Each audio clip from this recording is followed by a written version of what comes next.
wanyisi rimoro kuom bills duto tete onge bill matek winjo molo finance kata wan jobunge kata ikaw ng'amo professor to konge finance okubi winji nikech finance bill en ni nitie chike moko mag osuru gite income tax VAT excise mago kamoro nigi chikne tiloko gi higa ka higa eka koro kiloke ni mane watimo kama aibu nwango ni kidwa log gimoro kata idwa lok nengo en gima duong tarif maduong ma list maduong ma kikete bill tibi wachi ni tarif namba kama ugol gima kama kikia ni tarif no enango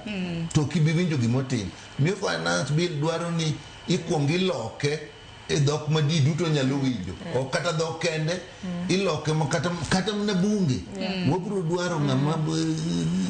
gole manyisi ni gini enango kori weri gi mano kori wacho ni mogo nengo ni bro idho petrol nikech inyalo wachi ni tarif namba kama ogole gima kama to kikia tarif no tikia ni en yath donc koro nego bedni simplify ikete dhok ma jopiny winjo but mheshimiwa nyocha neno ka mheshimiwa John bade nyote emo kata bunge